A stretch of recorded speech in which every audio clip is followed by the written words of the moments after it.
Assalamualaikum warahmatullahi wabarakatuh. Waalaikumsalam warahmatullahi Waalaikumsalam warahmatullahi wabarakatuh. wabarakatuh. Ya, apa kabar semuanya? Alhamdulillah baik Pak. Alhamdulillah sehat, Pak. Oke, alhamdulillah ya, semoga sehat semua. Ya, alhamdulillah hari ini kita bisa. Alhamdulillah baik Pak. Oke, alhamdulillah hari ini kita dapat berjumpa kembali ya pada mata kuliah metodologi penelitian.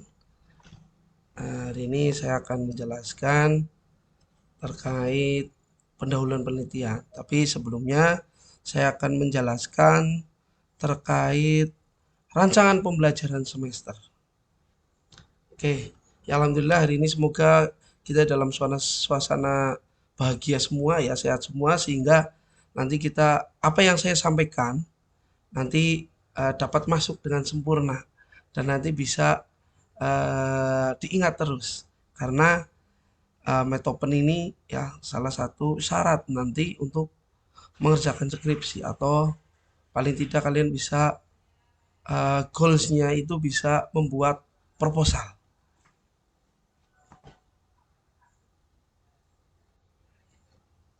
Oke, ini sudah hadir semua ya. Mbak Askia sudah, Mbak Iklima sudah, Mas Ilham ada Mas Ilham? Hadir, Pak. Oke, Mbak Anggun, Anggun Lestari, Asyifa Hadir, Hanum, Pak. Ya, Asyifa Pak, Hanum ada hadir. nggak? Asyifa Hanum,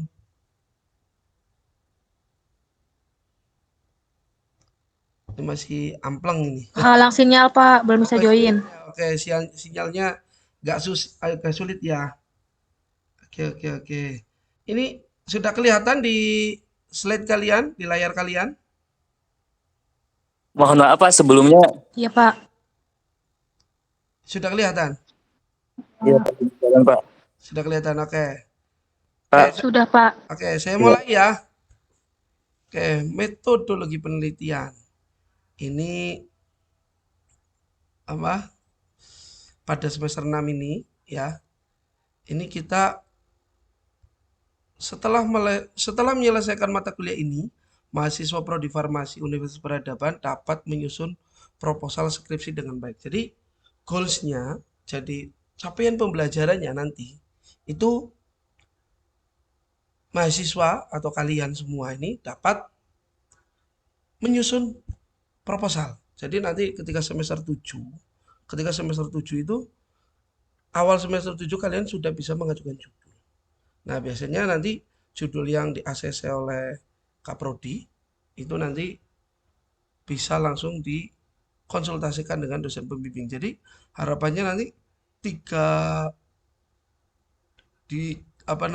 tahun setengah kalian minimal sudah bisa semprot. Syukur sudah bisa lulus semua.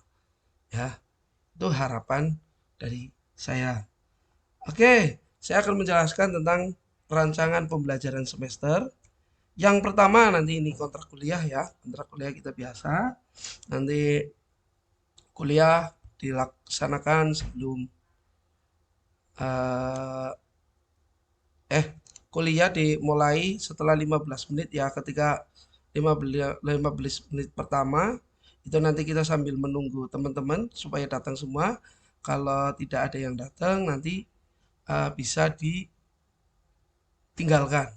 Ya bisa ditinggal dan tidak boleh masuk ya karena nanti mengganggu acara perkuliahan. Tapi ada izin masuk bisa ketika ada sebuah insiden, tapi mengabari terlebih dahulu. Gitu ya.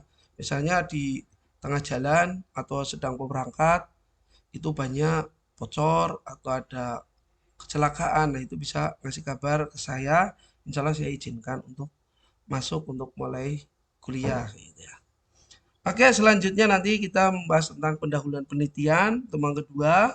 Pertemuan ketiga itu dasar-dasar dan penelitian kualitatif. Selanjutnya dasar-dasar penelitian kuantitatif. Ya, nanti harapannya mahasiswa itu ya bisa menjelaskan atau bisa memahami tentang dasar-dasar penelitian kualitatif dan kuantitatif. Pertemuan selanjutnya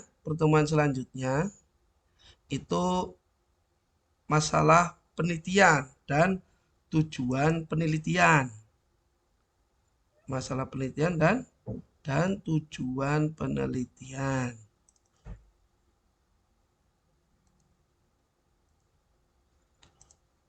Masalah penelitian dan tujuan penelitian. Nah, di sini nanti kita itu membahas penelitian apa sih yang pantas untuk kalian teliti. Nah, itu biasanya karena farmasi pasti ke instansi kesehatan, ke puskesmas, ke rumah sakit, ke klinik ya. Itu mencari tahu masalah apa yang sedang ngehit ya, atau yang kekinian nih gitu ya. Penyakit apa yang termasuk dalam 10 besar penyakit itu. Nanti kita temukan di situ. Nah, nanti ketika sudah ada masalahnya, tujuan penelitian itu pasti ketemu. Selanjutnya, mahasiswa dapat memahami tentang hipotesa dan teknik sampling. Nah, terus selanjutnya ada kriteria inklusi. Ya, setelah UTS nanti kita membahas tentang kriteria inklusi dan eksklusi dalam penelitian. Karena farmasi itu selalu membahas di metodologi penelitiannya itu terkait kriteria inklusi dan eksklusi. Jadi kriteria apa saja yang pantas menjadi responden atau yang masuk menjadi responden. Ya. Selanjutnya ada pemilihan judul. Pemilihan judul penelitian. Nah, ketika kita sudah tahu permasalahannya, tujuannya, nanti judulnya itu ketemu. Ya, variabel apa yang akan digunakan? Variabel bebasnya berapa, terikatnya berapa. Nah, itu ada semua. Nanti kita ketemu semua. Nah, selanjutnya kita nanti menentukan variabel bebas dan terikatnya. Ya, setelah pilihan judul, biasanya kan kalian nanti memilih judul itu mencari beberapa artikel atau beberapa skripsi dari orang. Nah, nanti bisa dihubung-hubungkan. Dan keterbaruannya itu di mana? Nah, ingat, selalu ada keterbaruan penelitian. Jangan sampai kalian nanti plagiatnya itu tinggi. Ya. Jangan sampai kalian nanti plagiatnya tinggi. Selanjutnya itu kita akan belajar ya, satu pertemuan itu tentang penggunaan Mendeley. Jadi nanti untuk Mendeley nanti kita belajar supaya kalian menyusun proposalnya itu lebih rapi. Jadi langsung ketemu referensinya. Jadi referensi yang ada di daftar pustaka itu langsung ketemu di depannya. Nah, setelah itu ya, setelah metodologi penelitian itu ketemu semua judulnya semua, nah kita nanti akan belajar tentang analisisnya, analisis yang digunakan. Biasanya ada analisis univariat, bivariat, ya. Terus ada analisis multivariat, ada regresi linier, ya itu yang pengaruh, yang hubungan itu pakai itu. Nah, nanti kalau yang farmakoekonomi biasanya itu tentang kuadran ya. Ada kuadran 1, 2, 3 ya. Nanti kita menentukan mana obat yang paling efektivitas, yang paling efektif dan paling dipilih paling banyak pada instansi tersebut.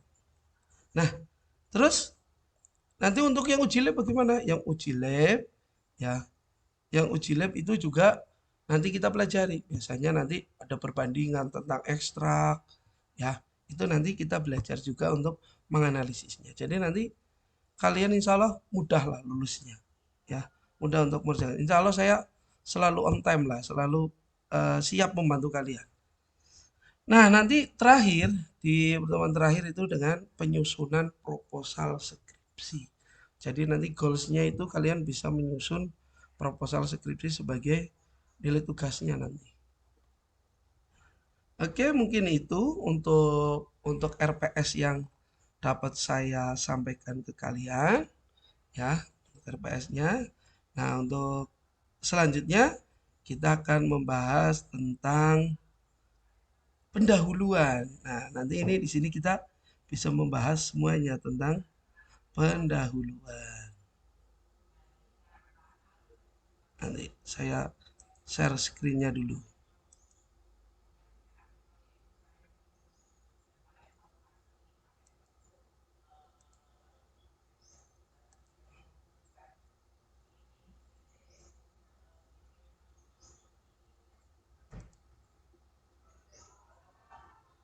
Bukan ini.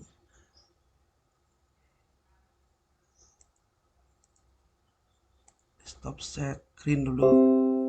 Oke. Saya lanjutkan.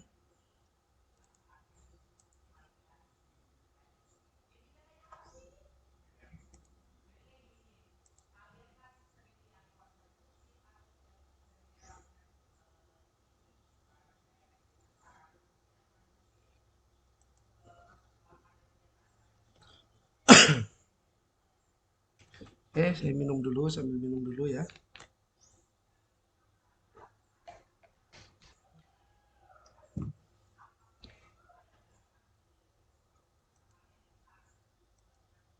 Suara saya masih kedengaran jelas di tempat kalian?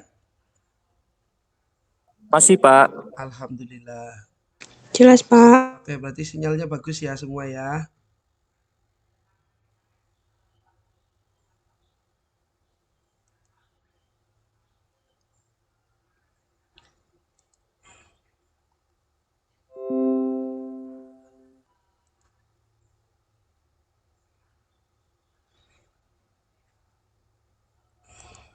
Oke.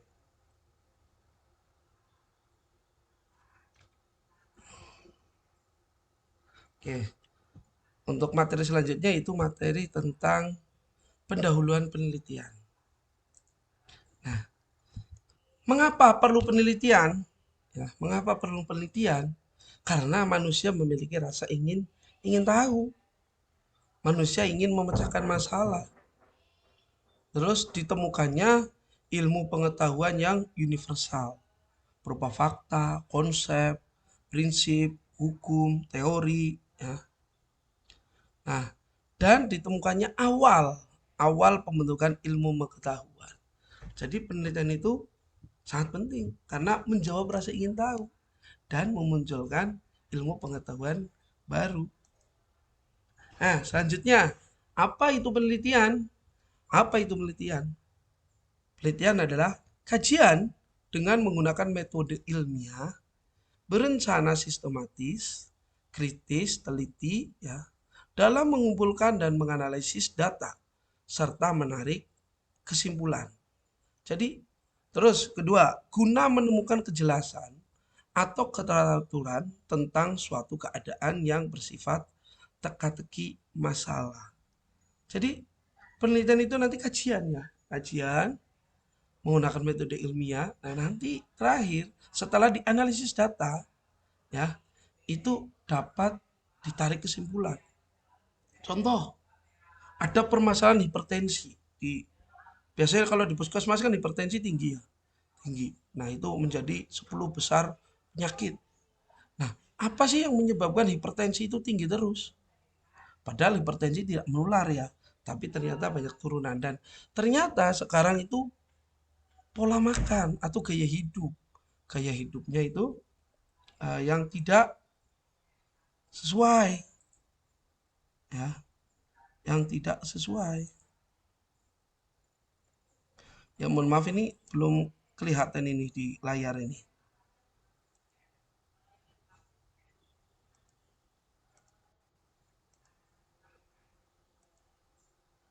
Oke, kelihatan ya, sudah kelihatan ya di layar ya.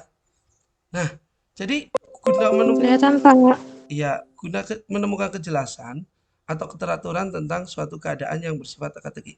Jadi nanti misal tadi ya hipertensi. Hipertensi kenapa tinggi terus? Nah, itu nanti kalian teliti.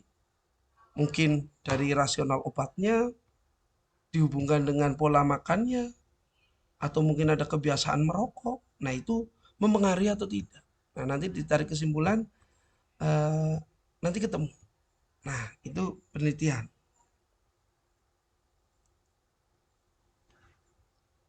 Terus selanjutnya, Bagaimana cara meneliti? Berpikir ilmiah, ya. Berpikir ilmiah.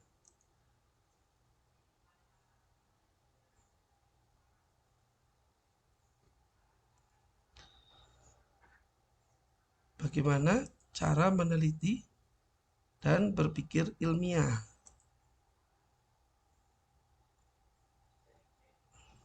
Nah, berpikir ilmiah itu berpikir reflektif. Ya. Yang pertama, itu dapat mengidentifikasi masalah, merumuskan dan membatasi masalah, merumuskan hipotesis. Hipotesis itu dugaan sementara. Ya. Dan dapat pertanyaan penelitian, ya. Hipotesis itu bisa juga pertanyaan penelitian, jadi dugaan sementara. Terus selanjutnya itu mengumpulkan dan mengolah data. Dan selanjutnya bisa menguji hipotesis dan menarik kesimpulan. Jadi dalam berpikir ilmiah, pertama ada masalahnya dulu. Ya, masalah dirumuskan, terus diduga, ya pendugaan, ya dugaan sementara, terus datanya dikumpulkan, diolah, barulah bisa ditarik kesimpulan. Nah, selanjutnya ada macam-macam penelitian. Oke, macam-macam penelitian. Menurut fungsinya, penelitian terapan, ya, menurut fungsinya itu ada satu penelitian terapan, yaitu penelitian untuk memperoleh kejelasan hubungan antara fakta, data informasi, guna pemecahan masalah. Selanjutnya ada penelitian dasar. Penelitian dasar itu penelitian untuk menemukan keteraturan, order berbentuk prinsip, dalil atau kaidah, hukum atau teori guna pengembangan ilmu. Itu menurut fungsinya. Selanjutnya, menurut pendekatannya. Menurut pendekatannya,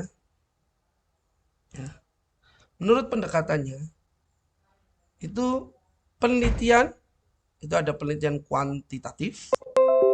Ya, penelitian kuantitatif itu penelitian bersifat objektif, kuantitatif, fiction, menggunakan instrumen standar guna menghasilkan inferensi, generalisasi, prediksi.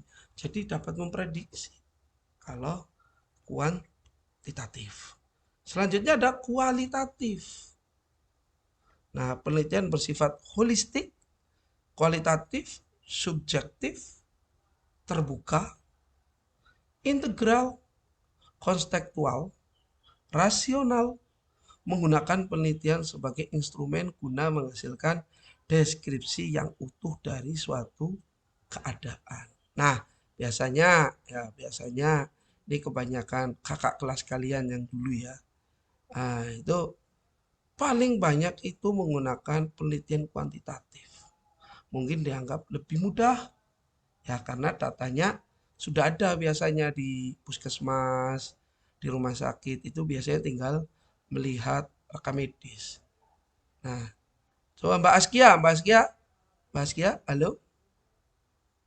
Iya, Pak. Ya, kalau Mbak Askia nanti pengennya penelitiannya penelitian kualitatif atau kuantitatif?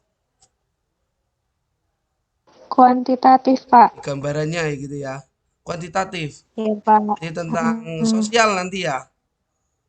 Iya, Pak. Insya Allah, Pak. Karena kalau di farmasi itu nanti penelitiannya itu dibagi menjadi dua. Penelitian sosial ya atau farmasi klinik ya. Itu nanti biasanya kebanyakan sosial. Nah, terus kedua itu penelitian sains ya. Biasanya tentang uji laboratorium. Biasanya nah ini biasanya Mas Ilham itu yang senang uji lab ya Mas Ilham ya. Mbak Erni, Mas Ilham ya. Mas Ilham kayaknya Iya, Pak. uji lab apa tahun ini? niatnya untuk kedepannya? Gimana Pak? Mohon maaf bisa diulangi. Oke, Mas Ilham kayaknya biasanya kan menjadi asisten praktikum ya. Nah, biasanya ini kayaknya untuk penelitian ini mau uji lab atau yang sosial? Kalau saya mau yang uji lab Pak. Uji lab ya. Ya, tapi harus berhati-hati juga ya, nanti alat-alat labnya mahal itu ya. Seperti kuvet itu yang ada di Spektrum, biasanya pada senang pakai itu. Ya, ada kasus kakak kelas kalian itu biasanya yang memecahkan, akhirnya harus iuran gitu ya. Tapi bisa hati-hati lah, yang penting hati-hati. Nanti insya Allah bisa berjalan semuanya dengan lancar. Oke, selanjutnya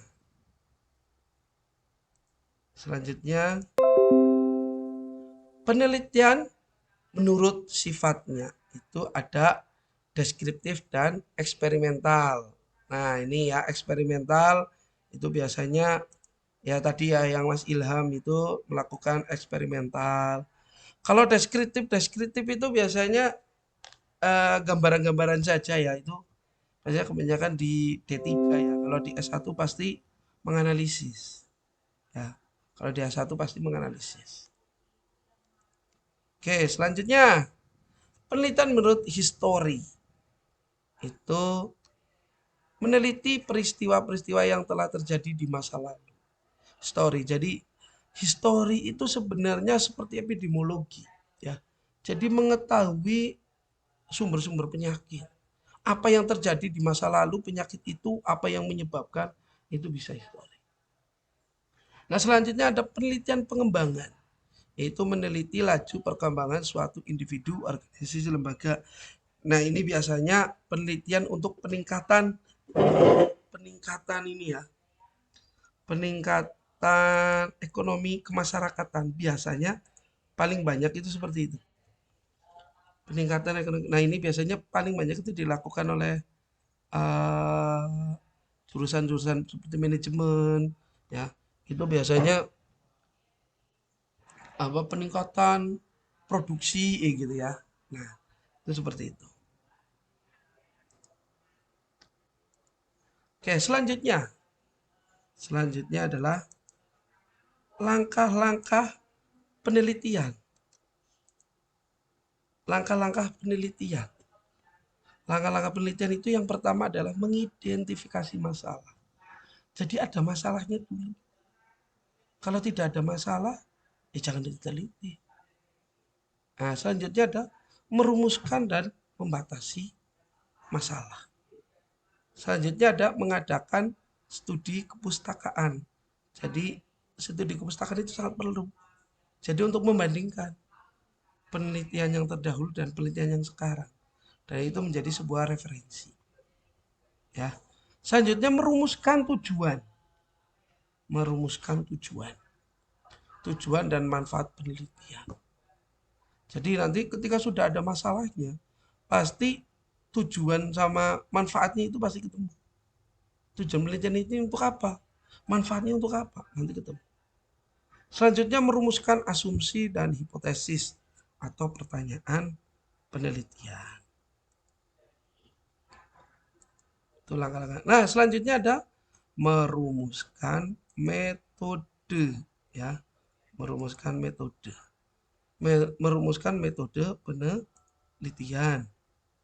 Merumuskan populasi dan sampel. Ya. Terus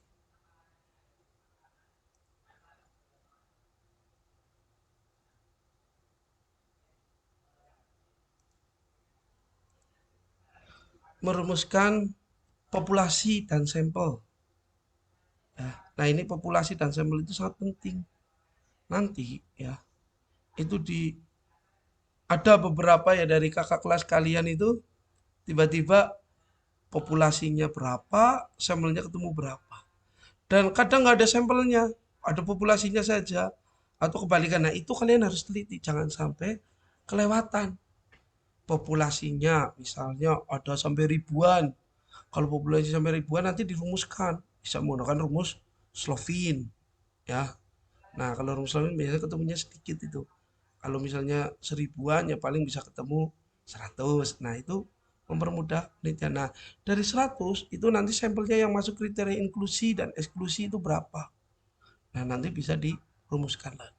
Jadi ketemunya itu nggak terlalu banyak. Selanjutnya menyusun layout, kisi-kisi instrumen. Jadi apa saja yang dibutuhkan instrumen-instrumen untuk penelitian itu. Nah, selanjutnya merumuskan butir-butir pertanyaan. Ini biasanya untuk kuesioner, butir-butir pertanyaan. Nah, selanjutnya barulah menyusun persiapan teknis. Teknisnya mau seperti apa. Gitu. Oke, selanjutnya ada mengidentifikasi masalah. Ya, masalah.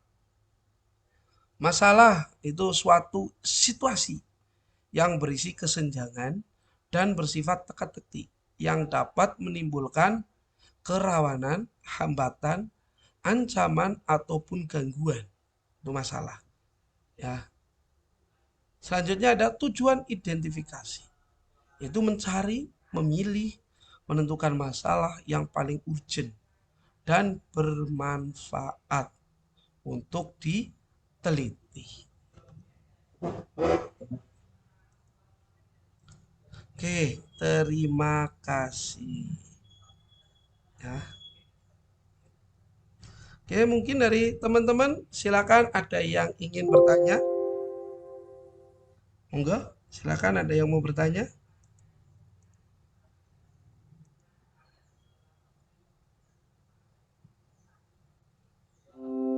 Suara saya masih kedengaran, teman-teman?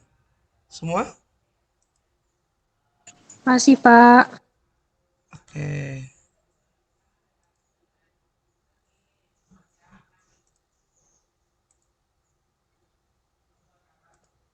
Oke. Mbak Askia mungkin ingin bertanya? Mungkin udah ada gambaran judul kayak gitu. Barangkali dari Dari saya belum ada. Oke. Kalau judul udah ada bayangan belum Mbak Askia? Sudah, Pak. Coba barangkali pas apa?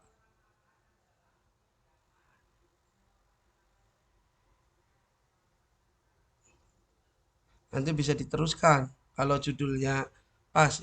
Judulnya tentang apa Mbak Askia? Barangkali sudah ketemu, sudah persiapan.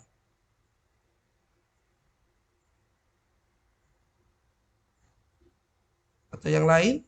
Mbak Lia Amelia?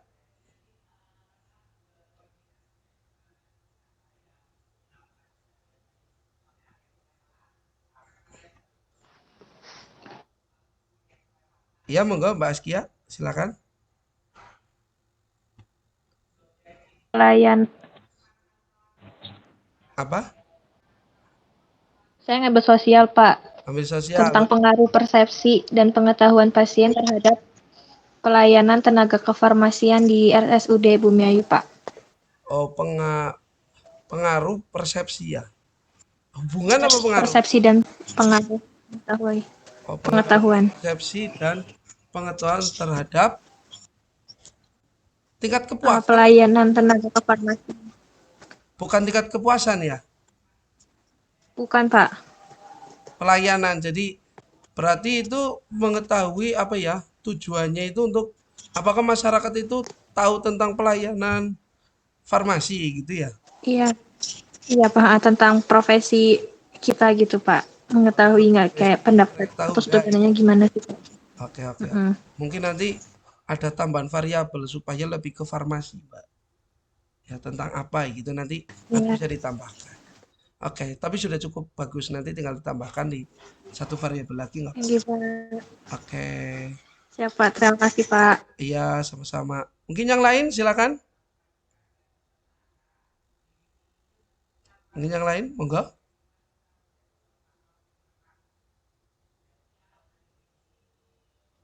Mbak siapa ini? Di sini. Iklima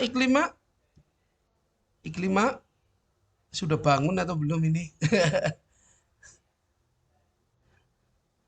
Atau sinyalnya pada baik semua, ini sinyalnya bagus?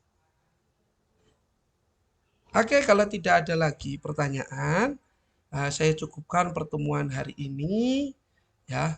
Semoga apa yang saya sampaikan ini bermanfaat ya nanti di penelitian kalian.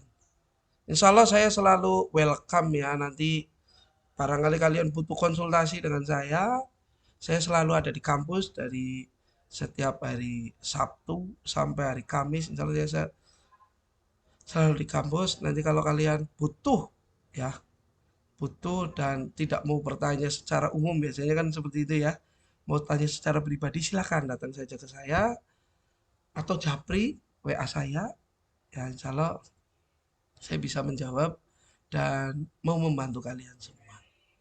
Oke, mungkin itu saja yang dapat saya sampaikan. Saya mohon maaf yang sebesar-besarnya atas